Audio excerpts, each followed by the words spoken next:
have no control over what goes on in the court system.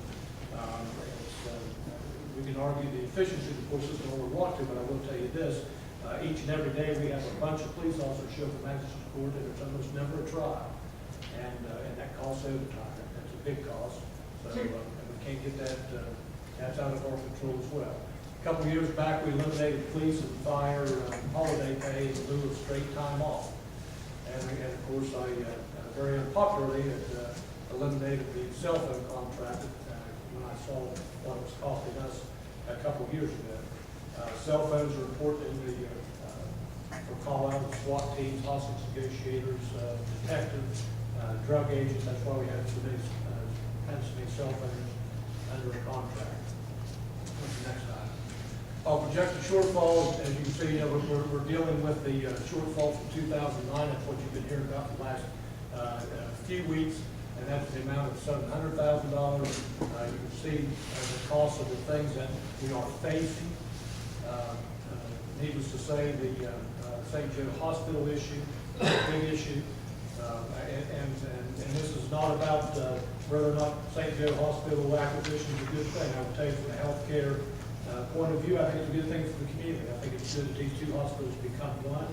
I don't think this city was ever big enough. My biggest fear was somebody would buy St. Joe and close it.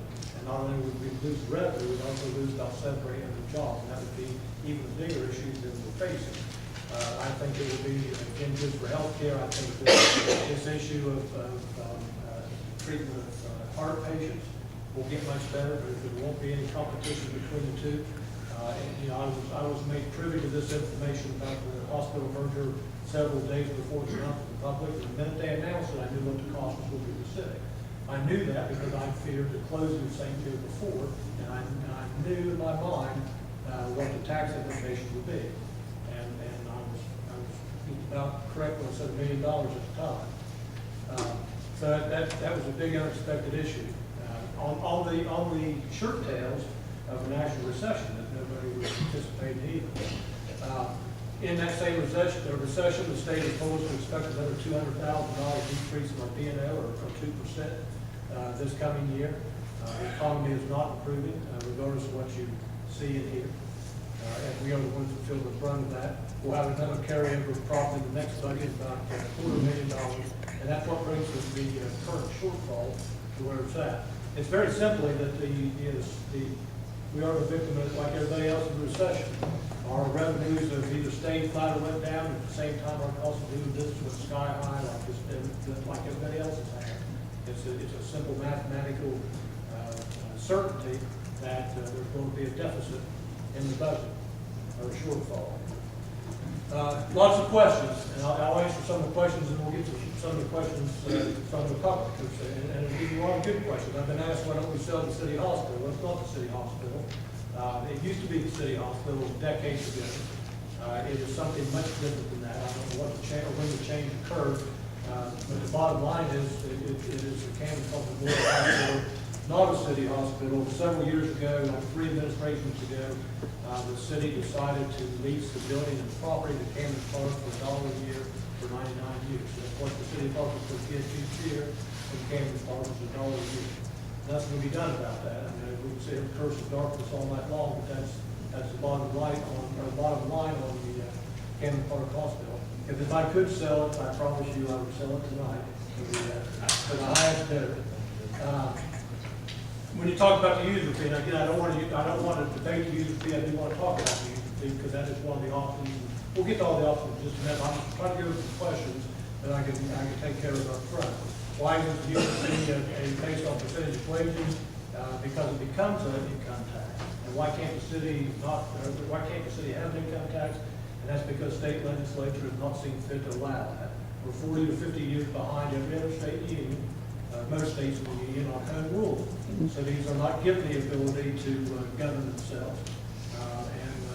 The state has the ability, the county has the ability to raise taxes anytime they want to. Cities don't. But we're not allowed to have an income tax like Belfry and Marietta has. Because that would solve a lot of problems if we had that instituted years and years ago. It's not a cure-all, because Marietta's run through problems as well with the income, even though they have an income tax. Will the user fee apply to all Park District residents or those who work in the city, only those who work in the city. Doesn't matter where you live, if in fact that is what's enacted by city council. Again, a debate that has to take place with city council and at city council meeting.